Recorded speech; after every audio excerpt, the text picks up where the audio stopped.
साथियों नमस्कार। आयांश एकेडमी में आप सभी का स्वागत है। 69,000 शिक्षक भर्ती से संबंधित खबर है।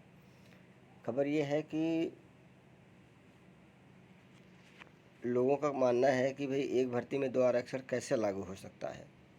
ठीक है, तो मैंने कहा चलो इस पर एक वीडियो बना दिया जाए जिससे कि आप लोग काफ़ी क्लियर हो जाए, अन्यथा एक भ्रम की स्थिति बनी रहेगी। तो एक भर्ती में 2 आरक्षण लागू नहीं होता है, क्यों? देखिए, पहले जब आरक्षण लागू हो गया, एक बार जब आपकी कोई पहली लिस्ट आती है किसी भी वैकेंसी की, जैसे 69,000 की ही मान लीजिए आप, 69,000 में आपकी जो लिस्ट आई 67867 की लिस्ट आ गई।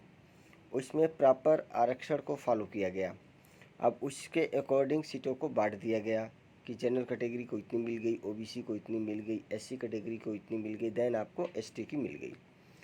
तो इस हिसाब से जब आप ये देखते हैं कि सभी सीटें बांट दी गई हैं, फिर भर्ती होती है, मतलब काउंसलिंग होती है। काउंसलिंग भी आपको पता है 2 चरणों में हुई थी। ठीक है, पहला चरण 31 कुछ था, दूसरा चरण 36,590 वैकेंसी थी। तो दोनों चरणों में कुछ अभ्यर्थी ऐसे थे जो मतलब कि काउंसलिंग में भाग नहीं लिए। जब वो काउंसलिंग में भाग नहीं लिए, लेकिन उनका अपना एक कैटेगरी वाइज उनको एक आरक्षण दे दिया गया। जैसे मैं उदाहरण से समझाने की कोशिश करता हूँ आपको। मान लीजिए कि एक एससी कैंडिडेट का अभ्यर्थी भाग नहीं लेता है, उसके बाद उसकी सीट खाली रह जाती है। तो मतलब कहने का तात्पर्य यही है आपसे कि अगर एससी कैटेगरी का कैंडिडेट जो आरक्षण के अंतर्गत आता है, ओबीसी कैटेगरी का कैंडिडेट्स जो ओबीसी के आरक्षण के अंतर्गत आया, और जो एसटी का उसके अंतर्गत आया, ये तीनों जो कैटेगरी हैं मित्रों, इन तीनों में जिसने भी भाग नहीं लिया काउंसलिंग में, जिसकी भी सीटें खाली रह गईं, उसको उसी ही आरक्षण के द्वारा उसी ही कैटेगरी को दी जाएंगी। ठीक है ना? ऐसा नहीं है कि एससी एसटी ओबीसी सभी सीटों को जोड़कर दोबारा से उस पर आरक्षण लगाया जाएगा। अगर ऐसा होता तो आप लोग खुद ही समझिए इस बात को मित्रों। एसटी की सीट 1133 खाली रह गई। भाई एसटी की 1133 सीट खाली रह गई। उसकी सीट खाली रहने की कंडीशन में अगर सरकार चाहे, जब आरक्षण की बात आती है कि दोबारा आरक्षण लागू होना चाहिए, उसके हिसाब से अगर मैं बताऊं तो उसको भी सभी सीटों में ऐड करके दोबारा से आरक्षण लगा देना चाहिए। तो ऐसा बिल्कुल भी नहीं होगा। तो जो लोग भी आपको ये कह रहे हैं कि दोबारा आरक्षण लगेगा, है ना, दोबारा से एमआरसी वगैरह लगनी है, तो ऐसा कुछ भी नहीं है मित्रों। जो जिस कैटेगरी में है उसको उसी कैटेगरी में ही ले लिया जाएगा। ठीक है, और तो इससे बिल्कुल भी आप लोग परेशान मत होइए। जो जिस कैटेगरी में है उसी कैटेगरी में। जैसे दिक्कत देखिए कहाँ आएगी, थोड़ी सी दिक्कत वहाँ आएगी, जैसे जो SC candidates and OBC candidates, ये आरक्षित वर्ग है। सामान्य जो होता है मित्रों, सामान्य में सभी लोग काउंट किए जाते हैं, चाहे वो किसी भी कैटेगरी के हों। ठीक है ना? तो जो एससी कैटेगरी, ओबीसी कैटेगरी और एसटी कैटेगरी के भी अभ्यर्थी, इन तीनों कैटेगरी के अभ्यर्थी जिन्होंने जनरल सीट को फाइट किया होगा, है ना, जो मतलब सामान्य सीट में गए होंगे और उसके बाद सामान्य सीट में उनका नाम आने के बाद उन्होंने काउंसलिंग नहीं कराई, समझ रहे हैं ना बात को आप, उन्होंने काउंसलिंग नहीं कराई, तो वो सीट भी सामान्य में ही काउंट की जाएगी। समझ रहे हैं ना आप? तो वो सीट भी किस पे काउंट की जाएगी? सामान्य में ही काउंट की जाएगी। हाँ, उनके द्वारा बची हुई सीटों का ये देखा जा सकता है कि भाई सरकार उसको कैसे कर सकती है। तो जो सामान्य कैटेगरी की सीटें बचेंगी तो उसमें हो सकता है सरकार ओवरलैपिंग कराए, अन्यथा ना भी कराए, और डिपेंड करेगा। वैसे मैं जहाँ तक मुझे जानकारी है मित्रों, ओवरलैपिंग नहीं होनी चाहिए।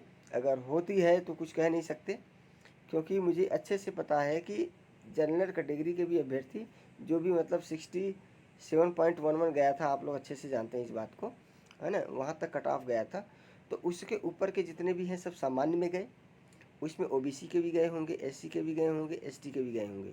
तो वो सीटें जो भी है, मान लो 400-500 सीटें जो भी खाली होंगी, तो मुझे लगता है कि वो सीटें किस में जाएंगी? सामान्य में जाएंगी। क्यों जाएंगी?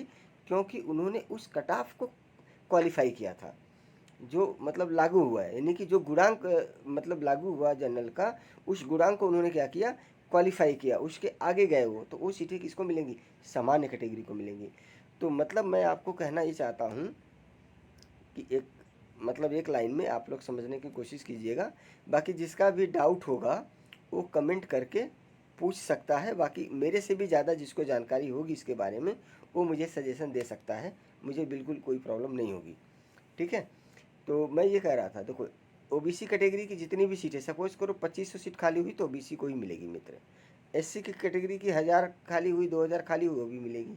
सामान्य की सीट भी 3000 3500 खाली हुई तो भी किसको मिलेगी? सामान्य को ही मिलेगी। क्यों? क्योंकि एक बार आरक्षण लागू किया जा चुका है। तो कहने का तात्पर्य यही है कि दोबारा से आरक्षण लागू नहीं होगा। तो जो भी आपको इस भ्रम की स्थिति में फैला रहे हैं कि दोबारा आरक्षण लागू होगा, ऐसा बिल्कुल भी नहीं है। एक ही आरक्षण जो था वही लागू रहेगा, उसी को मान्य किया जाएगा। ठीक है, दूसरी चीज़ ये है कि आज करीब जो है कि 50-60 अभ्यर्थी जो है कि SCRT पहुँचे हुए हैं और वहाँ से अपडेट निकल कर ये आ रही है कि लिस्ट जून में नहीं आएगी।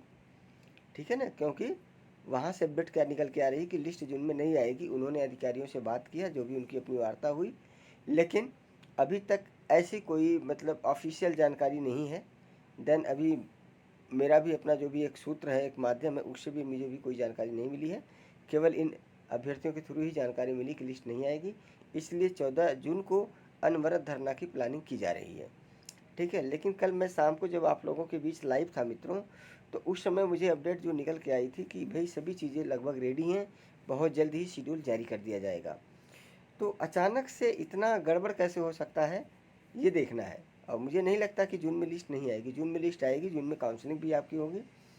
तो सकारात्मक रहिए। अधिकारी कभी कभी क्या है कि परेशान ज़्यादा हो जाते हैं, तो ऐसा कह भी देते हैं वो कि भाई परेशान हो रहे हो, जाओ, मतलब छुटकारा पाने के लिए कि जाओ जून में लिस्ट नहीं आएगी, अगले महीने आएगी, ताकि वो शांति से काम कर सकें, जो वो काम कर रहे हैं उस काम को गति दे सकें।